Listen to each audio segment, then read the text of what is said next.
ኤሚ አልትራ ኤጁኬሽን ኮንሰልተንሲ የሚል ድርጅት ከፍታ በርካታ ወጣቶችን ከሀገር ውጭ ልካለው በማለት ከፍተኛ ማጭበርበር ፈጽማለች የተባለችው ቤተልሔም ታደሰ ይማም በቁጥጥር ስር መዋሏ ታውቋል። ቤተልሔም ለማጭበርበር ስራዋ ታማኒነት ለማግኘት በቢሮዋ የጠቅላይ ሚኒስትሩንና የፕሬዝደንቱን ፎቶ በትልቁ ትለጥፍ ነበርም ተብሏል። እስካሁን ተጭበርብረናል ያሉ ወጣቶች ቁጥር ከ6000 ይበልጣል የተባለ ሲሆን እያንዳንዱ ወጣት ከ586000 ብር በላይ ለድርጅቱ የባንክ አካውንት አስገብቷል ነው የተባለው። የቤተልሔም ድርጅት ወጣቶችን ወደ ውጭ ሀገር ለመላኩ የገባው ወደ ጀርመን፣ ካናዳ፣ ሩሲያ፣ ፖላንድ፣ ሩማኒያ እና ቤላሩስ እንደሆነም ተነግሯል። በቤተልሔም ከፍተኛ ገንዘብ ተዘርፈው ተስፋ ያጡ ብዙ ወጣቶች ለአእምሮ መታወክ፣ ለጎዳና ኑሮና ለሌላም ቀውስ መዳረጋቸውን በርካቶች እየመሰከሩ ነው። ጃዋር መሐመድን በማህበራዊ ትስስር ገጹ ባጋራው ጽሑፍ የቤተልሔምን ከፍተኛ የማጭበርበር ስራ በማስታወቂያ ሲያጅቡ የነበሩ የአራት ታዋቂ አርቲስቶችን ስም ዘርዝሯል። በቃና ቴሌቪዥን በዝግጅት አቅራቢነት የምትታወቀው አዳናዊት መክበብ አንዷ ስትሆን የቴዎድሮስ ካሳሁን ገርማሞ ሚስት አመለሰት ሙጬም የቤተልሔም አጃቢ ነበረች ተብሏል። ታዋቂዋ የማስታወቂያ ባለሙያ አርቲስት ሙሉ ዓለም ታደሰና አርቲስት ሩታ መንግስቱም ቤተልሔም ብዙዎችን ላጭበረበረችበት ተቋም ከፍተኛ ተደራሽነት ያገኙ ማስታወቂያዎችን ሰርተዋል። ቤተልሔም ታደሰ ከፍተኛ ማጭበርበር እየሰራች ነው የሚል ቅሬታ መቅረብ የጀመረው ከዓመት በፊት ነበር። ለእሷ ማስታወቂያ የሰሩ አርቲስቶች ጭምር ተጠያቂ መሆን አለባቸው የሚሉ ብዙ ቅሬታዎችም ሲቀርቡ ከርመዋል። ሆኖም መንግስት ጉዳዩን በትክክል እያወቀ በቁጥጥር ስር ሊያውላት ያልፈለገው ከትልልቅ ባለስልጣናት ጋር በስውር ስለምትሰራ ነው ሲባልም ቆይቷል። ቤተልሔምም ወደ ስልኳ የሚደውሉ ለፖሊስ የሚያመለክቱና ስሟን ለማጥፋት የሚሞክሩትን ሁሉ በከፍተኛ ዛቻ ስታስፈራራ እንደነበርም ተገልጿል። ዛሬ በቁጥጥር ስር መዋሏ የተነገረ ሲሆን ለእሷ ማስታወቂያ በመስራት ከ6000 በላይ ወጣቶች እንዲዘረፉ ያደረጉ 4 አርቲስቶችን መታሰር አለባቸው የሚሉ ብዙ ሆነዋል። እነ ዳናዊትና እና መለሰት በሰሩት ማስታወቂያ ገበያ የጎረፈላት ቤተልሔም ከ6000 ወጣቶች በትንሹ 3 ቢሊዮን 516 ሚሊዮን ብር ሸቅላለች። የጣቢያችን ዘጋቢ ከ3 ዓመት በፊት 4 ኪሎ አምባሳደር ሞል ውስጥ በሚገኘው የቤተልሔም ቢሮ ተገኝቶ ነበር። የቤተልሔም ቢሮ እጅግ የተዋበ ሲሆን እያንዳንዱ ባለጉዳይ ወደ ቢሮዋ ሲሄድ የተመረጡ ወጣት ሴቶች ጎንበስ ቀና ብለው ይቀበሉታል። ቀጥሎም አንድ ባለጉዳይና አንድ አስተናጋጅ እንዲይዙ ተደርገው በተዘጋጁ ጠባብ ክፍሎች ውስጥ ገብቶ ከወጣቷ ሴት ሰፊ ገለጻ ይደረግለታል። ጉዳዩን የያዘችው ይህችው ሴት ዋና ስራዋ የግል የተግባቦትና የማሳመን ክህሎቷን ተጠቅማ ባለጉዳዩ ቶሎ ሙሉን ክፍያ ወደ ቤተልሔም አካውንት ገቢ እንዲያደርግ ማስቻል ነው። በዚች ሴት የተነሳ አመለሰት ሙጬ አለሜ የምትባለው የታላቁ ሙዚቀኛ ቴዎድሮስ ካሳሁን ገርማሞ ቴዲ አፍሮ የልጆች እናት እንደ ሙሴ ሰሎሞን ማረሚያ ልትወርድ ትችላለችም እየተባለ ነው። ልትታሰር የምትችል ከሆነ ግን ከዚያ በፊት ስለ አመለሰት መጨዋወት አለብን። አመለሰት ሙጬ አለሜ ውልደቷንና ጥቂት የህፃንነት እድሜዋን ያሳለፈችው ኤርትራ አስመራ ላይ ነው። ቀጥላ ወደ አዲስ አበባ በመጓዝ ኑሮዋን ኢትዮጵያ አድርጋለች። አንደኛ ደረጃ ትምህርቷን ምስራቅ በር ወይም ዘርፈሿል የተባለ ትምህርት ቤት ተከታትላለች። ሁለተኛ ደረጃ ትምህርቷን ኮተቤ በሚገኘው ወንዲራድ ተምራለች። የሁለት መምህራን ልጅ የሆነችው አመለሰት 3 ወንድሞችና 2 እህቶች አሏት። አንዷ እህቷ በሞት ተነጥቃለች። እናቷ የሂሳብ መምህር ነበሩ። ጽጌ ፍስሐ ጽዮን ይባላሉ። አባቷ ደግሞ ሙጬ አለሜ ይባላሉ። የጎንደር ሰው እንደሆኑም ይነገራል። የታሪክ ወይም የሂስትሪ መምህር ነበሩ። አመለሰት ሙጬ ባዳጊነቷ ውበቷ ስለሚያመጣባት ጣጣና ስለምላሿ ስትናገር ሁለተኛ ደረጃ ትምህርት ቤት ወይም ሃይስኩል በምማርበት ጊዜ ብዙ የፍቅር ጥያቄዎች ይቀርቡልኝ ነበር። እምቢ ስል አንዳንዴ ቡጢም እቀምሳለሁ። ነገር ግን አባቴ መምህር ስለነበር ተናግሬ መልሼ አስገርፋቸዋለሁ ብላ ነበር። የብዙ ወንዶች አይን ማረፊያ ነበረችም ማለት ነው። ማትረሳው የፍቅር ጥያቄ ያለ እንደሆን ስትጠየቅ 12ኛ ክፍል እያለን አንድ ጎበዝ ተማሪ ነበር። እናም አፈቀርኩሽ ብሎ የፍቅር ጥያቄ ያቀረበልኝ። እኔም በትምህርቱ ዝቅ እንዳይል ፈርቼ 7 ኤ የምታመጣ ከሆነ እሺ እልሃለሁ አልኩት። ልጁም ያንን ውጤት አመጣ። ቢሆንም ለትምህርቱ ብዬ እንጂ እኔ እንደዛ አይነት አላማስ አልነበረኝም። እሱን አስረዳሁትና ተለያየን። ውጤቱ ግን አመርቄ በመሆኑ ተደስቻለሁ ትላለች። ያቺ ራሱ ባሏ ቴዲ አፍሮ ጸባይ ሰናይ ብሎ ያዜመላት በእርጋታዋ በጨዋነቷና በመልከ መልካምነቷ የንጉሱ አድናቂዎች ለንጉሳችን ትክክለኛዋን ልዕልት ነሽ እያሉ የሚያሞግሷት ሴት ባዳጊነቷና በአፍላ ወጣትነቷ እንዲያለች ሴት ነበረች። ለመሆኑ ቴዲ አፍሮ ያችን የአስመራ ጉብል የጎንደሬውን ሙጬ አለሜ ልጅ ባዳጊነቷ ወንድ ተሰልፎ የሚያያትን የውበት ሰንደቅ ዓላማ አመለሰት ሙጬ የምትባለዋን የኢትዮጵያ ቁንጅና ውድድሮች ፈርጥ እንዴት ተዋወቃት ብሎ መጠየቅም ይበጃል። የሆነው እንዲህ ነው። ቴዲ አፍሮ ለአንድ የመድረክ ስራ ሜካፕ መሰራት ነበረበት። ከዚያ በፊት የሴቶች ናሙና ተደርጋ በመታየት እንጂ በሜካፕ ስራ ብዙ ልምድ ያልነበራት አመለሰት ሙጬ ኢትዮጵያውያን እህል ውሃ የሚሉት ነገር ገፋፍቷት በሚመስል ሁኔታ የዚያኔውን ዝነኛ ዘፋኝ ቴዎድሮስ ካሳሁን ገርማሞን በሜካፕ ልታሰማምረው የውበት ሳሎን ውስጥ ገባች። ቤቱ ከላይ ከፊትና ከጀርባ ሜካፕ ለሚሰራው ሰው እንዲታይ ሆኖ ተገጥመዋል። በዚያ ምክንያት ቴዲ አፍሮ ሜካፑን እየተሰራ ሳለ በመስታወት ውስጥ አመለሰት ሙጬ የምትባለዋን የውበት አርያ እያያት ውበቷን ያደንቅ ዘንድ ተገደደ።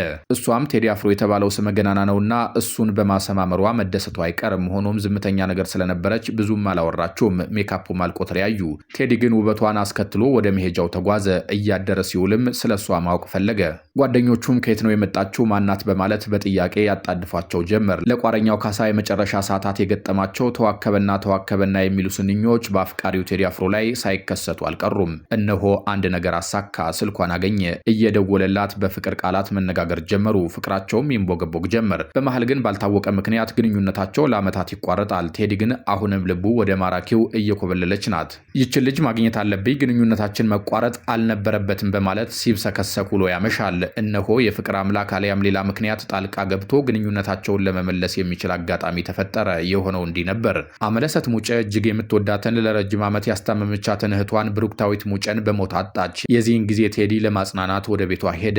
አንዴ ብቻ አይደለም ተመላለሰ።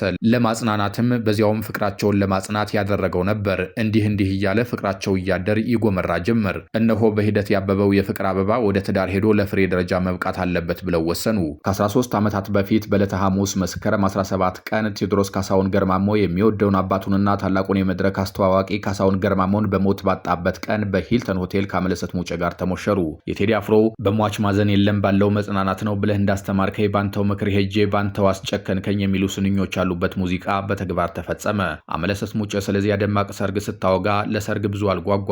የእሱን ጓደኞችና አድናቂዎች ለማክበር ብዬ ነው ትልቅ ድግስ የተደገሰው ትላለች። ሰርጋቸው ኮንሰርት እስኪመስል እንዲያውም አንዳንድ ድምፃውያን መድረኩ ላይ ለመጫወት ጊዜ እስኪያጥራቸው ድረስ በድምፃውያን ብዛት የተጠለቀለቀ ነበር። አመለሰትም ሉላ ገዙና የትና የት ታምራት በሚባሉ እሸት የመሰሉ ሚዜዎቿ ታጅባ ልዕልት ሆና ዋለች።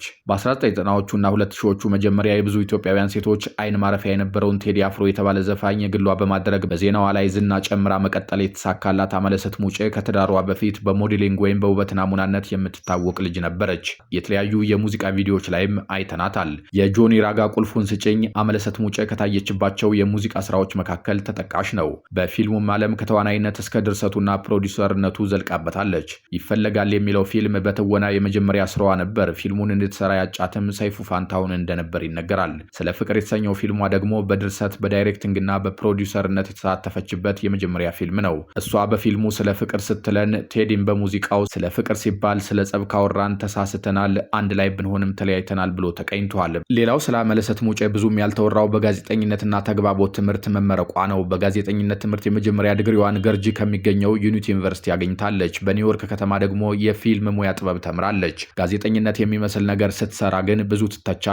በቅርብ ጊዜ በጀመረችው የግል ፖድካስቷ ላይ እንግዶቿን የምትጠይቅበት መንገድ በጋዜጠኝነት ትምህርት ቤት ደጅ ያለፈች ሴት አያስመስላትም። አንዳንዶች ለሙያው የሚያስፈልጉ ተሰጥኦዎች የተነፈጓት ቆንጆ ደግሞም የዝነኛው ሰው ሚስት ናት፣ አርፋ ልጆቿን ብታሳድግ ይሻላታል እያሉ ይመክራሉ።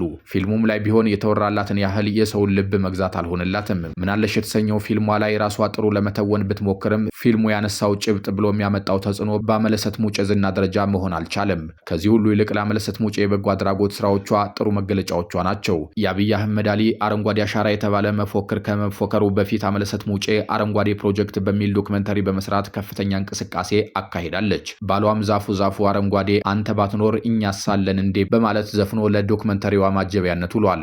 የምርቃቱ ቀን የመጀመሪያ ልጃቸው ሚካኤል ቴዎድሮስ ገና የ8 ወር ልጅ ነበር። ቴዲ አፍሮ ግን ልማት ከቤት ነው የሚጀምረው በማለት ህፃኑ ልጃቸው ችግኝ ሲተክል ፎቶ አስነስቶ በፍሬም አድርጎ እንደ ማበረታቻም እንደ ስጦታም ለአመለሰት ሙጬ አበርክቶላታል። ቴዲ አፍሮ ለቤቱ ንግስት አመለሰት ሙጬ ጸባይ ሰናይ ብሎ የዘፈነላት ሙዚቃም አለው። በእርግጥ ግጥሞ የራሱ አይደለም። ቴዲ አፍሮ የወርቅ ብዕር የሸለመው የወርቃማው የብዕር ሰው የይልማ ገብረአብ ነው። ቴዲ አፍሮና ይልማ ገብረአብ ሲያወሩ ቴዲ አፍሮ ዜማውን የሰራሁት እስር ቤት እያለሁ ነው። በጊዜው በሌላ ግጥም ብሰራውም ግጥሙን አልወደድኩትም ነበር። በዚያም ላይ ከይልማ ገብረአብ ጋር አንድ ስራ ቢኖረኝ ብዬ እመኝ ስለነበርም ጭምር ግጥሙን ስራልኝ ብዬ ለይልምሽ ሰጠሁት ሲል ጸባይ ሰናይ የተባለውን ሙዚቃ ታሪክ ተርኮታል። ታዲያ እንዴት ይልማ ገብረአብ የጻፈው ግጥም ለአመለሰት ሆነ ስንል ደግሞ ይልማ መልስ አለው። መልሱም አንድ ቀን ከቴዲ ጋር ቁጭ ብለን እያለ ጓደኛዬ እየመጣች ነውና አስተዋውቃለሁ ታይልኛለህ አለኝ። እሷም መጣች። በጣም ቆንጆና ትሁት ነበረች። ትንሽ አብራን ከቆየች በኋላ ተለየችን። በዚህም ጊዜ ቴዲ ስለሷ ብዙ ነገር አወራልኝ። ይልምሽ ላገባ ትፈልጋለሁ፣ እጅግ ቆንጆና ጨዋ ሴት ናት አለኝ። በሌላም ቀን ስንገናኝ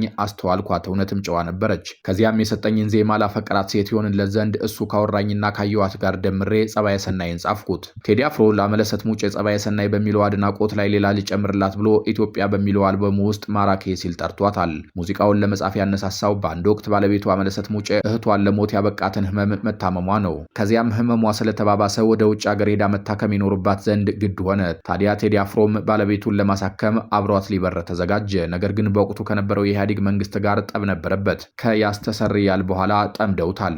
እነሆ ከታመመችው የልጆቹ እናት አምለሰት ሙጬ ጋር ሊያሳክማት ከሀገር ሊወጣ ሲል ከኢትዮጵያ እንዳትወጣ ታግደሃል በሚል ባለቤቱን እንዳይከተል ተከለከለ። የዚህን ጊዜ ነበር ሚስቱን ማራኬ ሲል ሰይሞ መች ጠገብኩሽና እኔ ሌት ድራኝ አልጋዬ ፍቅር ዝቶብኛል እኔ ያልተኛም ጨርሶ ማታ ማታ ማልቀስ ነው ስራዬ ማራኬ ማራኬ አንቸ ልቤ ጉዳይ።